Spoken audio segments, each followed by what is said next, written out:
Okay, it looks like we have a pretty good group. I'm going to go ahead and get started with just a couple announcements, and then we will hand it over to you, Michael. So let me just go ahead and pin for a second. Hi, guys. Again, thanks so much for spending time with us. We are so excited to chat today and to dig into some of the content that we covered in our class. Couple of announcements before we dive in. The first is that tomorrow I am having a webinar in the morning at 9 a.m. and it's going to be fundraising success stories from real Colorado nonprofits. And I wanted to ask if there was maybe one or two volunteers from this group who would like to join that conversation tomorrow. It's going to be a really casual, fun sharing conversation. And we had a couple folks drop out. Sickness, kids are sick, staff emergency, gala fatigue, you name it. And that's totally okay. But I was wondering if anybody from this group would be available at 9 a.m. tomorrow and would want to talk a little bit about your nonprofit so we can showcase you and what you're working on with digital fundraising. If you're interested in that, just drop me a line in the chat, and if you're available, and I will connect with you right afterwards. All right. Other thing I just wanted to mention is that our next class will be May 14th, and that'll be our final class. And we are going to be asking you guys today to give us some feedback about what you might want to cover.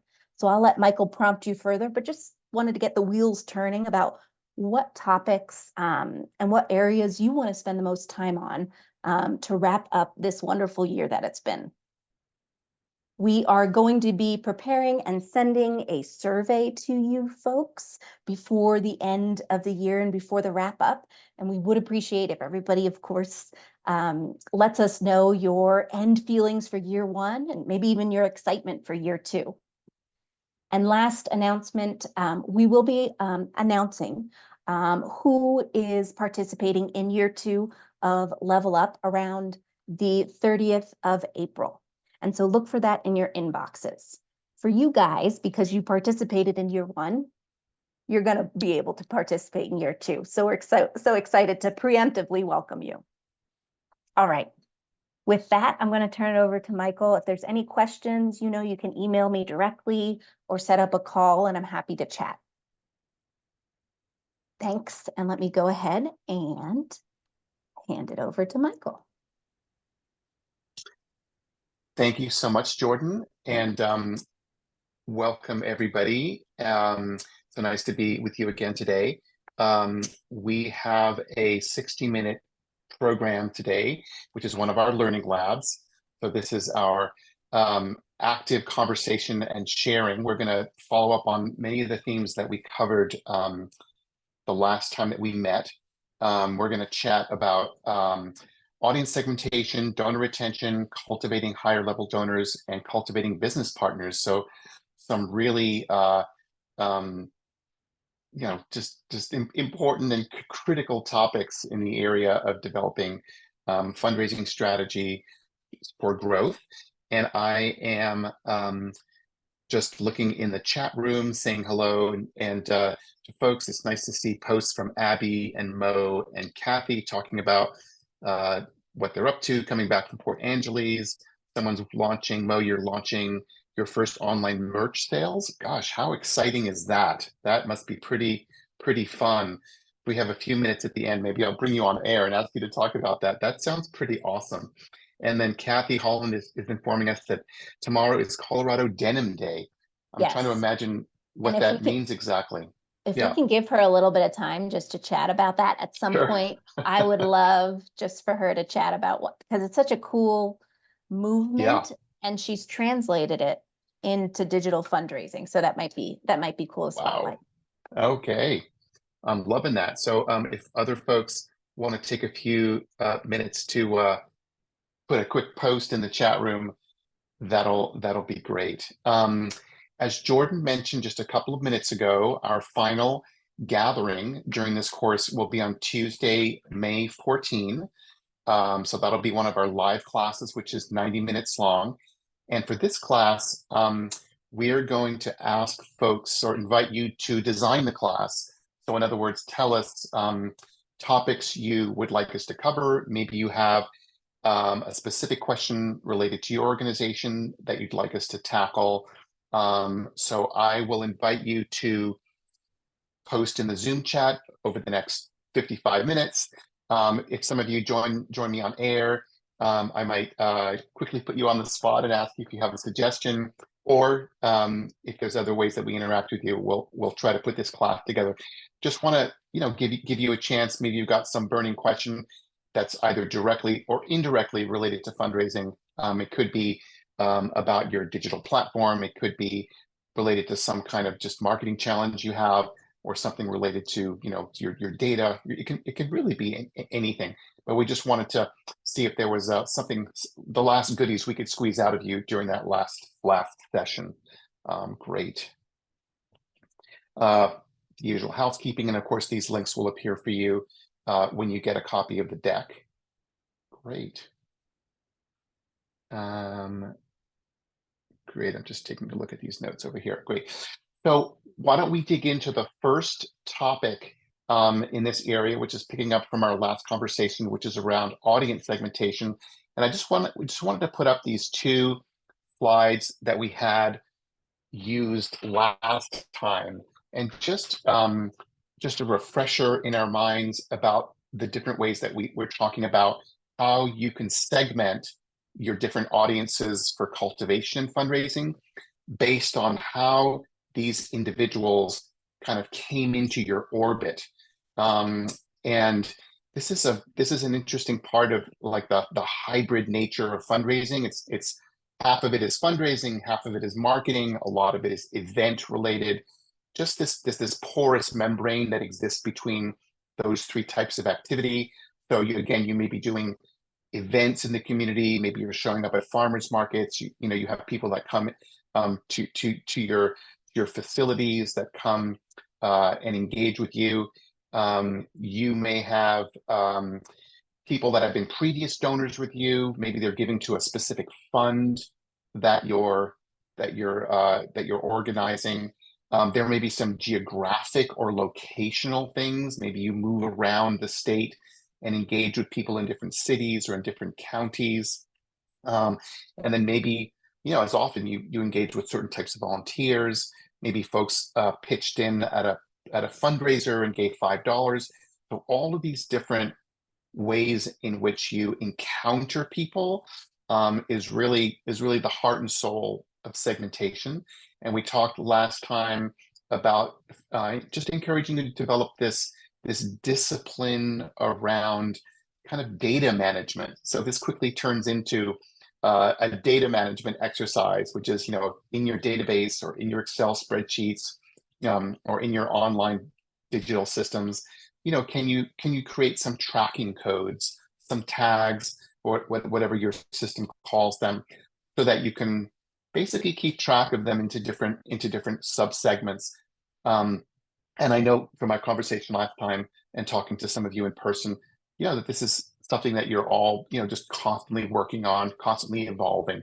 So this kind of segmentation process is just such an important piece of the puzzle. And I'll just go to the next screen just really quickly. And then the other sort of arena of segmentation relates specifically to your donors themselves. So, you've got monthly donors, you've got sort of quote unquote smaller donors, you've got folks who might have given to something urgent, some emergency fundraising appeal that you had. You've got folks who made larger gifts to the organization. You, of course, have donors who gave in previous years but haven't given again. We typically call those lapsed donors or previous donors. And then you might have a group which we might call the peer-to-peer donors or the crowdfund donors. Those are folks that might have just pitched in $5 on Facebook or pitched in $7 on something. But all of these also constitute segments.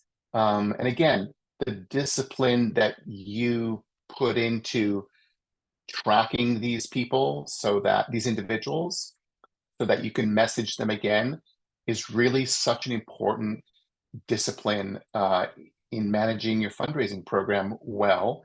and also in then leveraging these relationships. So if you want to just email your monthly donors or just email your lapsed donors or go out to the peer-to-peer, encourage them to make a larger gift. Just the ability, that trade craft to be able to do that, I think is such an important part of managing a good, a productive fundraising program. So I'm just going to jump into a couple of quick conversations with some of you. Heather Korth and I had a great conversation a couple of days ago about her program at our front porch. And she was telling me, we were talking about how she was thinking about growing her monthly giving program. And Heather, I'm just making sure that you're on this. Yes, you are there. There you are. Hello, little wave. So I'd love for you to join us on air. And we talked about some of these items that I put here in the bullet points, and I've got a screenshot. Do you want to talk just for a few minutes, and maybe you and I can just sort of recap the conversation a little bit as you were talking about sort of like what you were trying to achieve with your monthly giving program? Do you want to share with us a little bit about that? Yeah, sure. So yes, thank you for your time, Michael. We had a nice little brainstorming session about we're trying to do this fundraising campaign this summer, but with the goal of getting more recurring donors, and how to do that in terms of setting up a goal and trying to get the current ones to your suggestion of getting like current donors to give like a quote about why they're doing it was really helpful. And this reminds me, the screenshot you have up here. So I realized, and I reached out to Colorado Gives, that there's a little technical issue where maybe it's not a technical issue, but on Colorado Gives, you can't change the monthly donation amounts to be different than the one-time donation amounts. Yes, They all have to be the same. Correct. Yep. It is, it is a ticket that we have submitted for 2025 as a product improvement, but yes. So when you're when you're setting your suggested donation amounts, be aware if you're then defaulting your form to monthly, that is how it's going to reflect. Yes. So hopefully by 2025, that will be, there will be more flexibility in that aspect of the suggested donation amounts. But yeah, thank you for calling that out, because better to know going into setting up a form, right? Well, it took me a minute because I'd like change it and then I'd look, I'm like, wait, I just changed it. And why is this different? So it took me a second to figure it out. But so yeah, you got to just find the happy medium, I guess, there. Or just pick one and go with it. So that was just something that we learned. And I don't know, I would be interested in what other people are doing. I know one of the things Michael and I talked about was, how do you incentivize, or do you need to incentivize donors to do a recurring donation? Do they want something? Do they want the mug? Do they want the t-shirt? Do they want something? Do they just want to like feel good about it? We talked about, and I think we're going to try to do this, is like polling our supporters and seeing what they want. But just for the group out there, I'd be curious what other people are doing. But yeah, so we're still working on kind of fleshing out the details, but that's where we're at right now. And I think we're going to end it with, we're trying to do it like all summer. And then we're going to end it with like invite everybody who gives, or everybody who wants to give, to come to like a happy hour end of summer kind of celebration. Nice. It's really interesting that you bring up the issue of the changing the dollar amounts on the monthly versus the one time. And this kind of like we as fundraisers are basically giving product input to the digital platform, the tech company, to make sure that the tools that they're building for us like match like the tactics that we need to be effective. So, giving feedback to the folks who built this platform and say, hey, like we need to be able to change the donor amounts between one time and monthly. That kind of feedback is like so incredibly important. And I work with like literally dozens of platforms, and there's not one of them that has this figured out 100%. Like there's always something that's not exactly right. And it's so important for us as marketers and fundraisers to like give feedback to them, because Well, like, yeah. I mean, no offense to them, but like we're in the field, like we're doing the work with real people. So we should really sort of drive like the tool development. So I'm glad, Jordan, that you can help facilitate that Oh, yeah. conversation And I'll with the just folks there. So thank you. I'll let y'all know we have weekly meetings with Mighty Cause. And so this Great. has already been a ticket, but even just resurfacing it now allows me to escalate it. So we can maybe even get it done faster. So thank you. And yeah, it's true. I mean, Mighty Cause has been around since about 2011, 2010, similar to Colorado Gives. So they have a pretty slick donation experience, but with changing technology and updated needs of different organization types, we need to get that type of feedback. So thank you, Heather. Yeah, and thank you for asking that question also, Heather, about giving gifts. Abby has a great quote, great post in the chat. Abby, if you have a minute to join us on air, can you tell us about like the CDs you've been giving people? How is that, and stickers? Like how have people received those? How has that worked for you? Yeah, absolutely. So we have a wonderful musician who's been working with us for at least 30 years. So most of our donors know who he is and really loves his music. And his CD is available for purchase on our website. And so recently I've been able to send a free digital copy of that CD to our donors, and they've been really loving that. 5 years ago, when we had our 30th anniversary, we had these really nice little stickers, and we put them in a bunch of our mailing, and we had them at different events, and people just went crazy for them. And I still have like a couple of sheets, and I'll bring them with me every once in a while, and they just get so excited for a sticker. I mean, I love stickers too, so.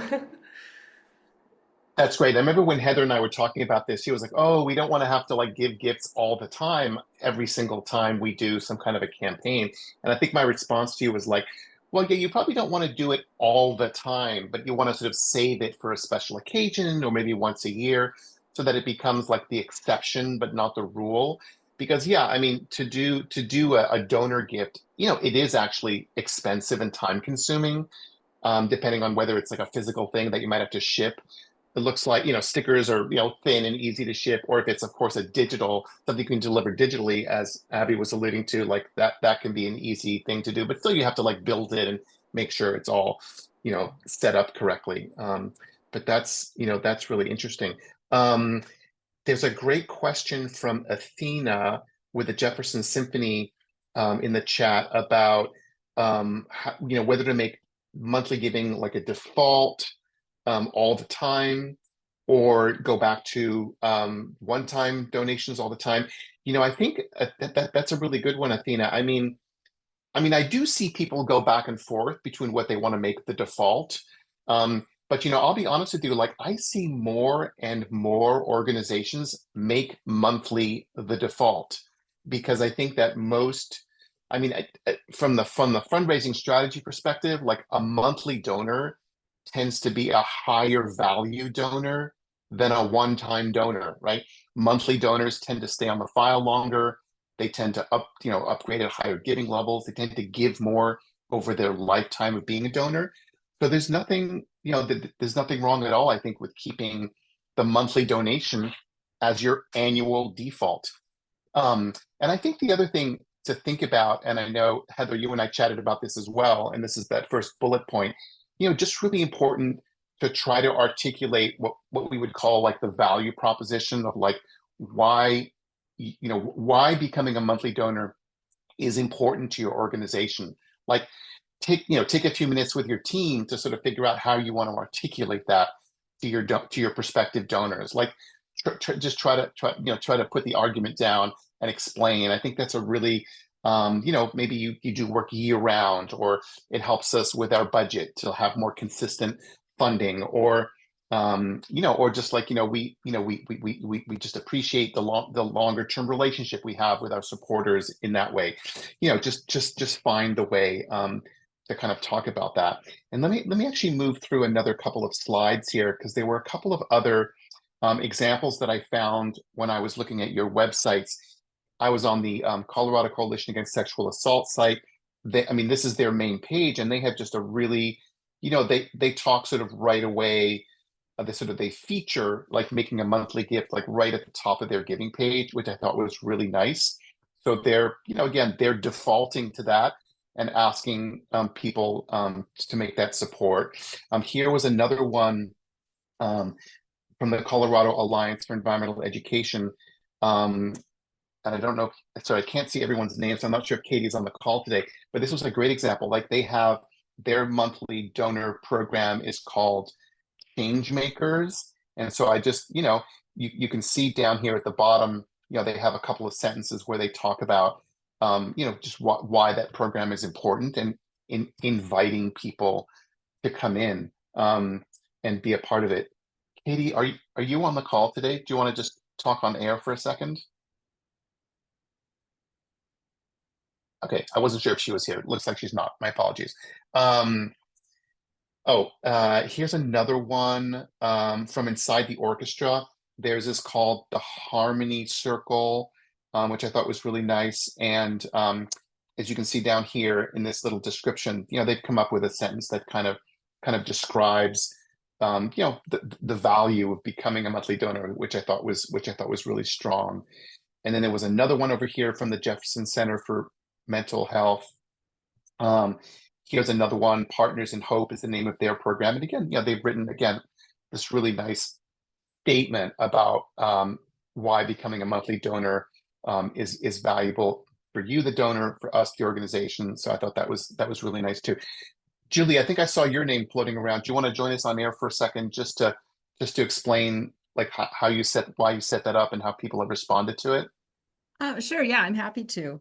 Yeah, this is a program that we started, I would say 3 or 4 years ago. And it really did help to give it a name and brand it.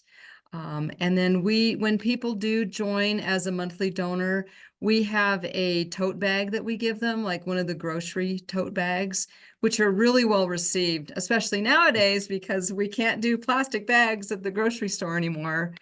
So people really do like getting those tote bags.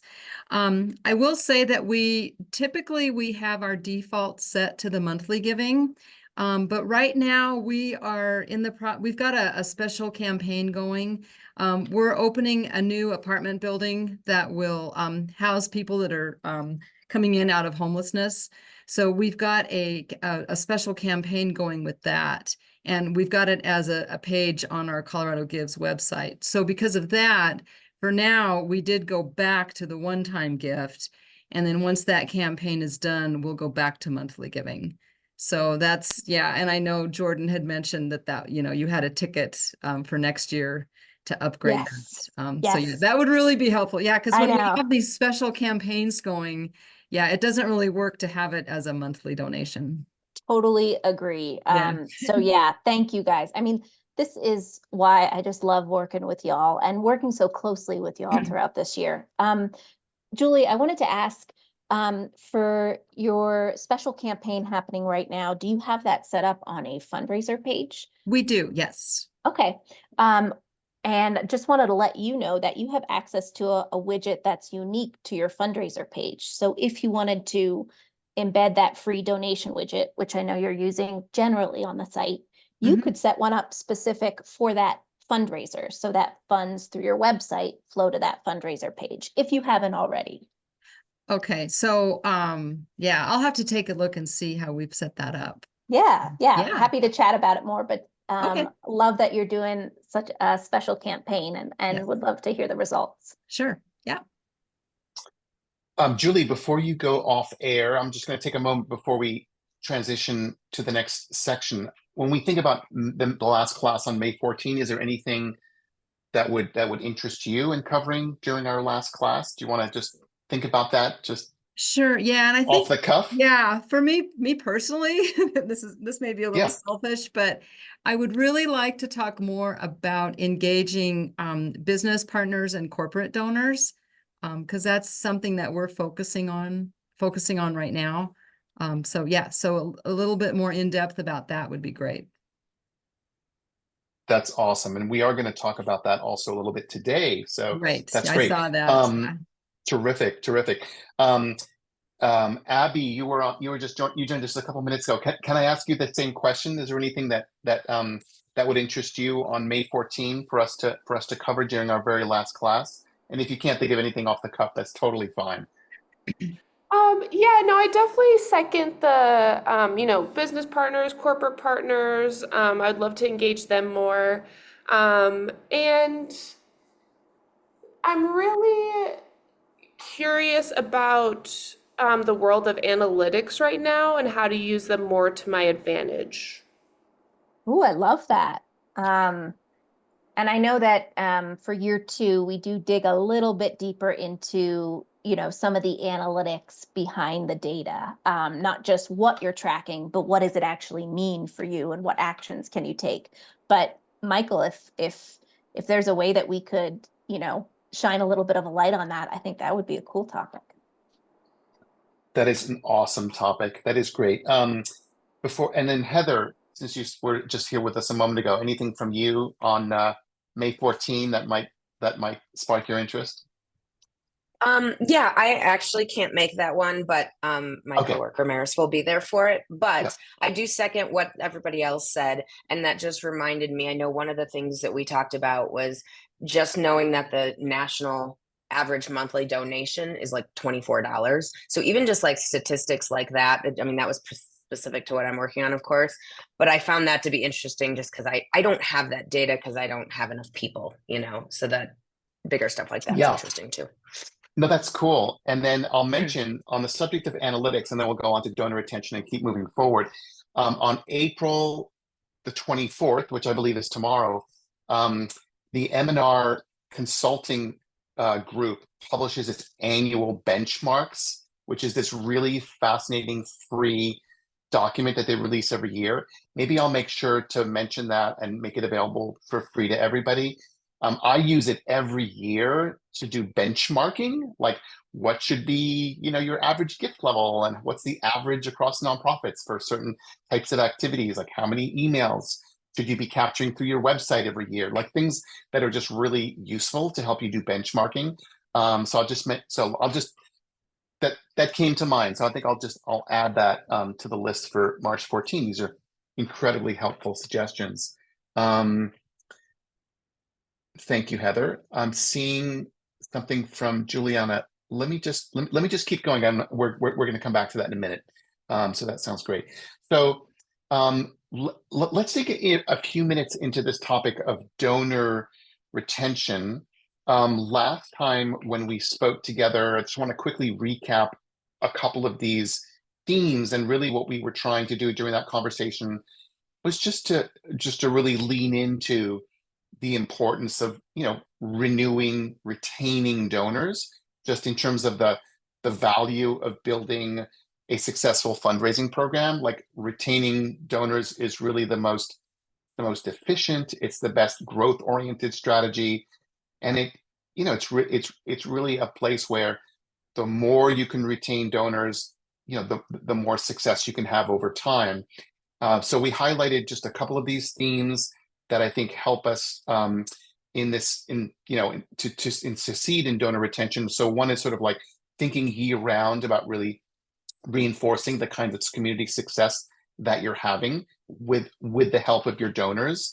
So this kind of example over here on the right is sort of like, just constantly reminding people of like what we're able to do together in the community. That kind of stuff is really something that donors love to see. They love to read. It helps them to get perspective on how they're part of the solution in partnership with you. The second thing is that people love the transparency when you're able to say, hey, we raised this amount of money for you, or we're using the money in this way, or this is what our programs cost, or this is how you can find our 990 if you want to dig into all the ways that we use your money, or how we how we operate our organization. Transparency is a really important part of the puzzle in boosting donor confidence as well. Another one, of course, is not just projecting your work at folks, but really just expressing and engaging with your donors to understand what they're interested in, what their passions are. Again, you already have those kinds of deep relationships with your volunteers, but donors are the same. Like the reason why they give to you is because they're passionate about your cause. So the more you can learn about them, the more it creates these sort of synergistic relationships between you and them. And again, how your financial support is used in the real world is also super important. And then last time also, Jordan, and I'm going to ask you to jump in for a quick second. We talked also about how some of the Colorado Gives tools, let you track your donor retention year over year. And I think we wanted to ask folks a little bit just about whether they've used these tools, how they've used these tools, and just any other thoughts from people about how they've been able to measure their donor retention. Jordan, do you want to jump in with just a little bit more on that theme? Yeah, so I think I'm just curious to hear a little bit about how you're using two tools specifically in Colorado Gives, and then just generally would love to understand, how your organization is thinking about donor retention for 2024, 2025. Like if you have any specific goals or strategies that you're hoping to test. So I wanted to start just by mentioning and reminding folks that we do have a built-in retention report, and it's so easy to use. So there's just some basic filters that allow you to really quickly see month by month, giving day by giving day, whatever that custom date range looks like. You can see who's coming back from folks who had given in years past on Colorado Gives. And so wanted to just encourage you to take a peek at that. Oftentimes, I do like to mention also that we're worried about lapsed donors, but we know that I think it's about 4% of them come back. So just a reminder that we should be actually celebrating those who are coming back, so those who are retained, even more than putting energy into those who are lapsed. And then the last thing I'll mention is that in your organization page on Colorado Gives, when you log in as an admin, you're immediately dropped to the overview section. So that first part of your navigation on your organization page. That is a great way for you to get a quick view of all of your stats, one of which is retention. So you can really easy filter by last 3 months, last 6 months, last 12 months, just to see how you're doing retention wise. And that might really quickly flag that you need to take some actions in Q2 or Q3 to help folks to bring them back into the fold. So there's definitely some ways on Colorado Gives to kind of identify retention and how you might boost that. So I'll stop talking, and I'd love to hear from the group. Are you using these tools? And also, no worries if you're not, but I'd love to hear how you are kind of tackling the retention piece for your organization.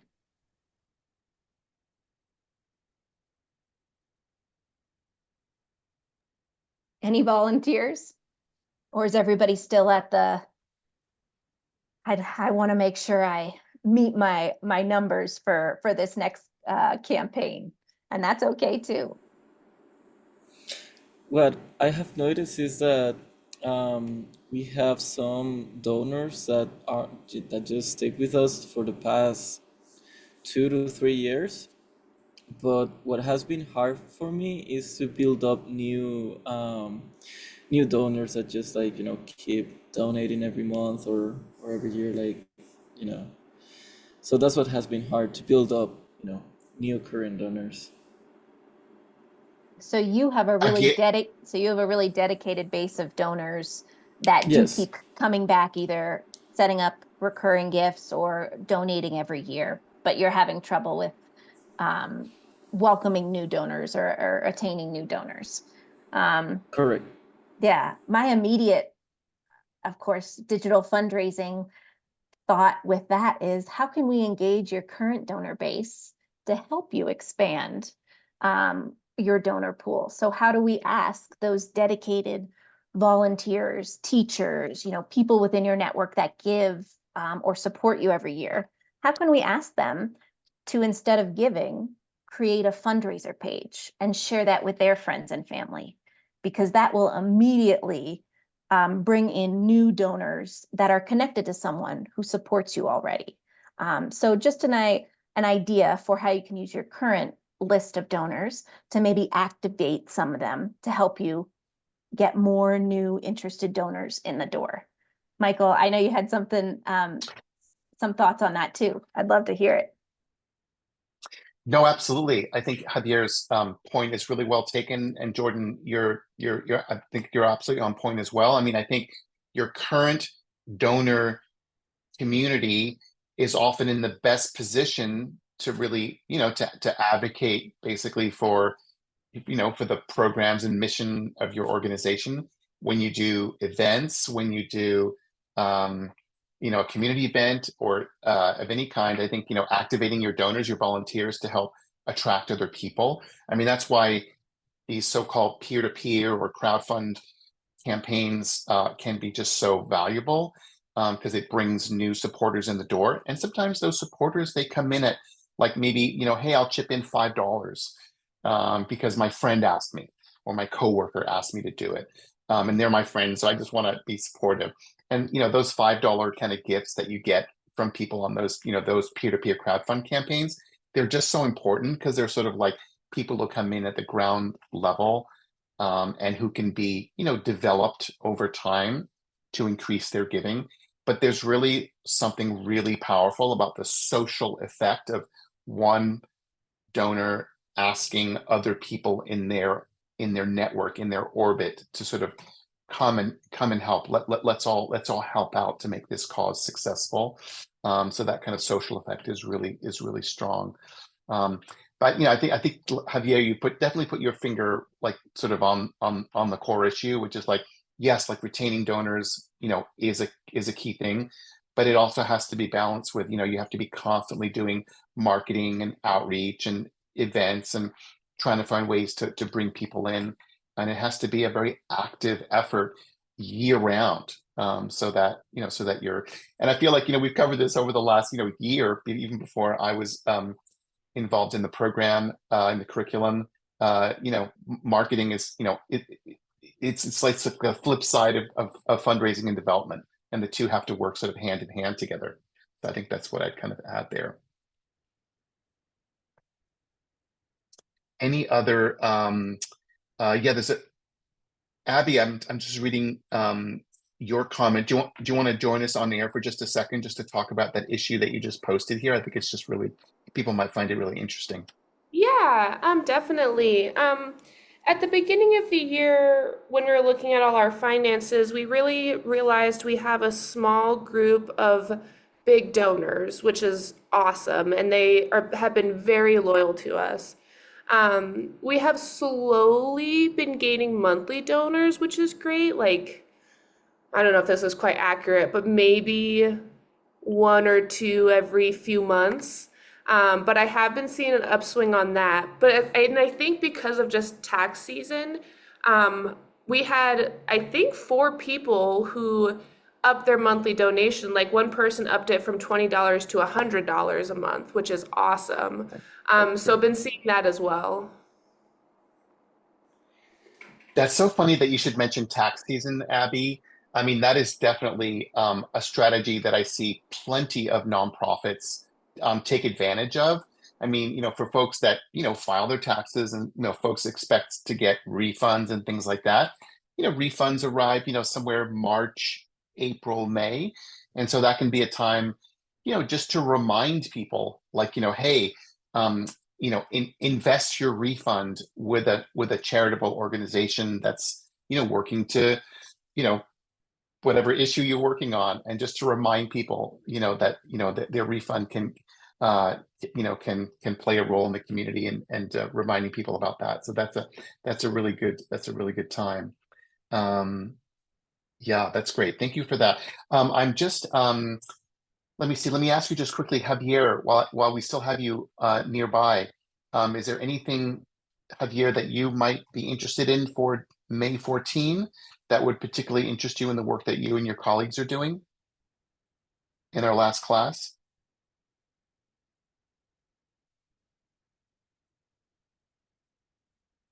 I'll come back to you in a second. No worries at all. So why don't we transition into this into another one of our sections on cultivating higher level donors. And thank you, Abby, for some of those comments. I feel like they played sort of right into this. And I think that what we talked about last time was just the importance of really cultivating this group of individuals and inviting people to engage with you more deeply. So these were some of the points that we talked about last time. One is, just trying to understand, donors' interest. I mean, if someone appears on your radar and says, "Yeah, I want to give $1,000 or more," it's just so important to reach out to folks like that and just explore, what their interest is, what was the trigger that got them to want to make a bigger gift. Just really so important to lean into them. I mean, obviously you're going to send a thank you note, but I know a lot of executive directors and development directors who would just like pick up the phone or shoot them a personal email and just say, "Hey, John, Jane, thank you so much. Love to hear about what you're up to. Let's get together for coffee." Just really doing that, and it's really about also like really what you're doing is sort of you're nurturing the relationship. There's also other ways that you can be proactive in that process. We talked about this last time, which is to, just make a note. Like if you become a higher level donor, we have a series of programs and activities that are unique to your interests. We might invite them to some special events. We invite you to meet our program staff. I know some organizations that do these quarterly kind of webinar briefings that people are invited to. And then, as people really express interest in certain areas of your charitable work, invite them to join one of your advisory boards. I don't mean your legal board of directors per se, but maybe something else that's a little bit more casual. Maybe they have a certain area of expertise. Maybe they're a lawyer, a graphic designer. Maybe they're a data analyst and can help you with some of your analytics. So I think there's just so many ways in which you can engage folks. And I think I mentioned the perfect example of PETA, but I think many of you are, as you grow, can always keep building, these opportunities. Jordan, I think you wanted to talk for a couple minutes also about this matching grant theme. Do you want to spend just a few minutes with folks covering some of this material?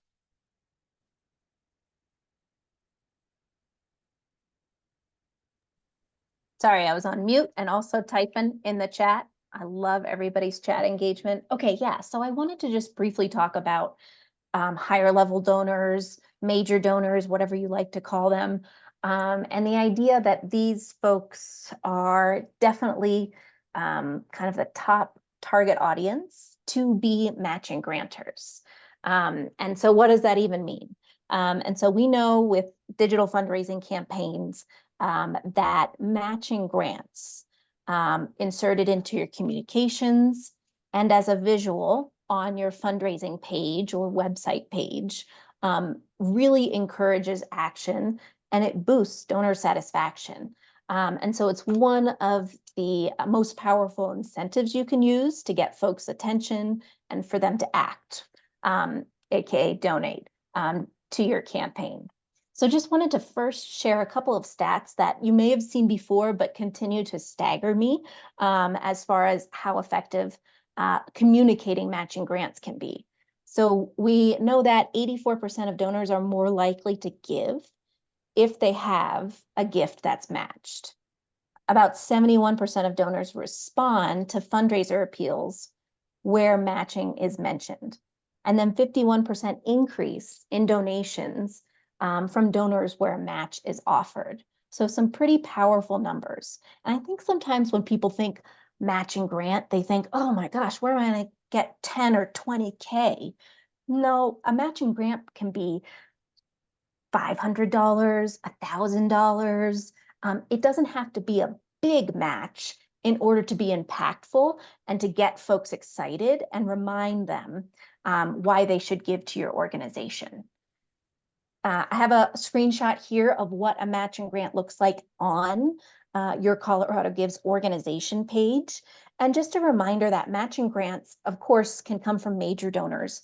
And if you know that a major donor gave to you last year, and they are intending to give again, either the same or more, approach them and talk to them about how if you leverage their match, or excuse me, their donation as a match, you can really maximize the impact of their overall gift. So when you're thinking about any campaigns that you're running for special programs or initiatives, or just you're wanting to get some, attention and activity from folks for your nonprofit this summer, think about asking, of course, business partners. They are a prime target for providing matching grants. Major donors, which is what we're talking about now. You can also consider board members as folks who might step up and provide matching grant dollars. And then I do see also nonprofits invest in themselves. So putting up their own matching grant funds in order to maximize future fundraising campaigns. I think I have one more slide on this. Oops. I think that was the slide. Sorry. That was that one and this one. Okay, yeah. And then the other things to consider as you're planning summer, fall, Colorado Gives Day campaigns is that, these matching grants are going to majorly maximize any of your major donor gifts, and especially for Colorado Gives Day.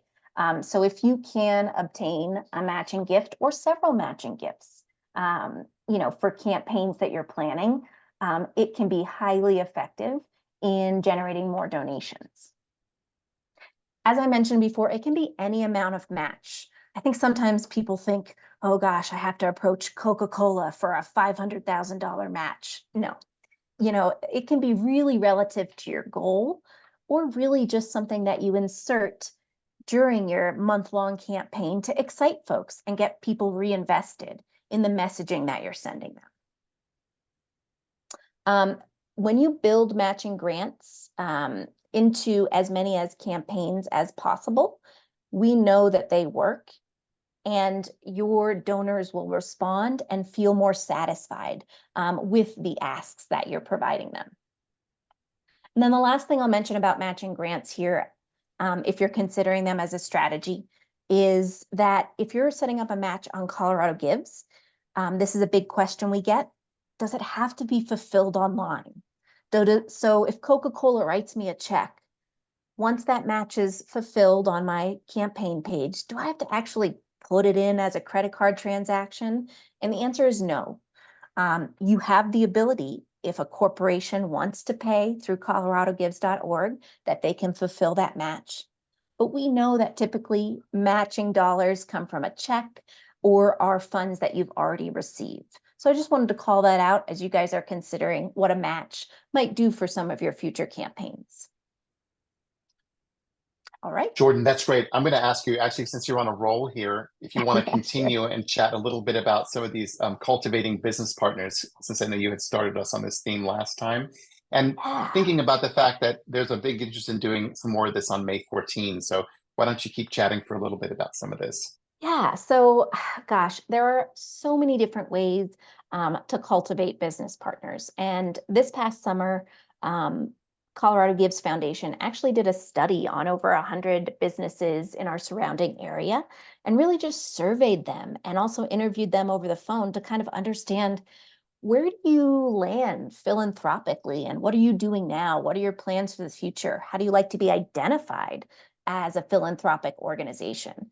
And what we found is that a lot of organizations, whether they're the bakery down the street or the big corporation in the tower in downtown Denver, oftentimes they don't have really strong philanthropic plans or someone that's specifically executing that.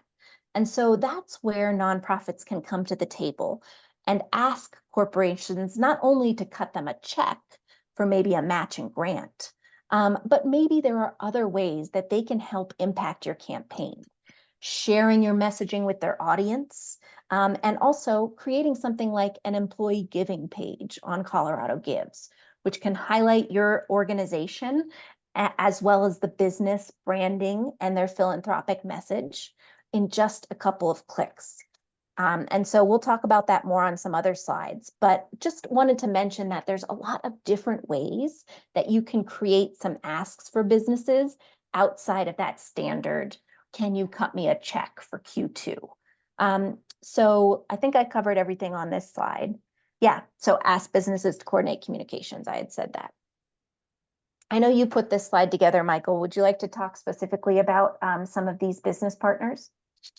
I think this was just capturing just some of the comments from Susan and Heather and Kim and some of our previous discussions.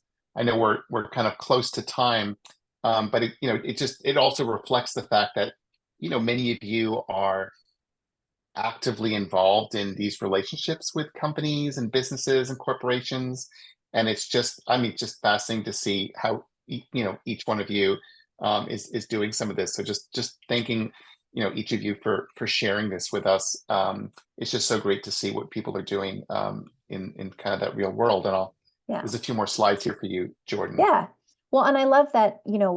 I think it's good to understand that like every organization should reevaluate and make sure you have a refreshed plan for corporate engagement every year, because your mission and your objectives and goals for that year might change. I know Colorado Gives Foundation, we review and revise and look for additional opportunities each year to expand who we're working with on the corporate side.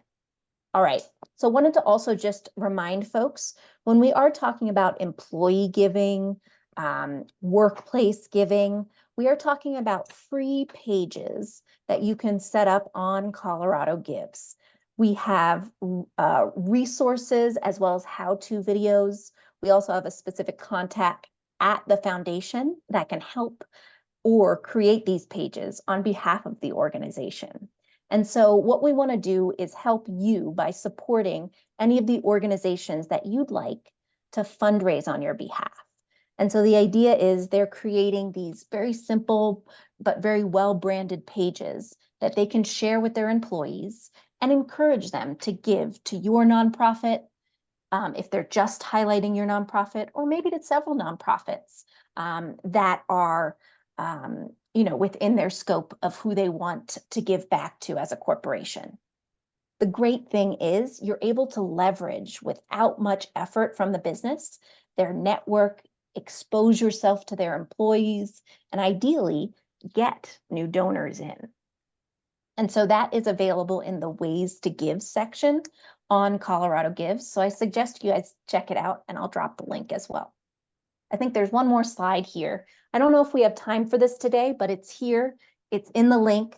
Go ahead and check out this particular page. I think it's a great example of an organization, a corporation that created this page for Colorado Gives 2023 and has now agreed to use it year-round for their employee giving. And so they've increased their goal from 5,000 to 10,000, and they're sharing it actively at certain times throughout the year and highlighting this specific organization. So just a great example, and happy to chat more with anybody if you're curious about those particular pages as a strategy. That's terrific. Thank you so much. And I think we've got a couple of, but that sounds like folks want to keep this conversation going on May 14. And so it's great that we're landing on this slide as we sort of wrap up today, since we're at time. I just want to acknowledge also a couple of other great comments in the chat. And thank you, Juliana Glasgow.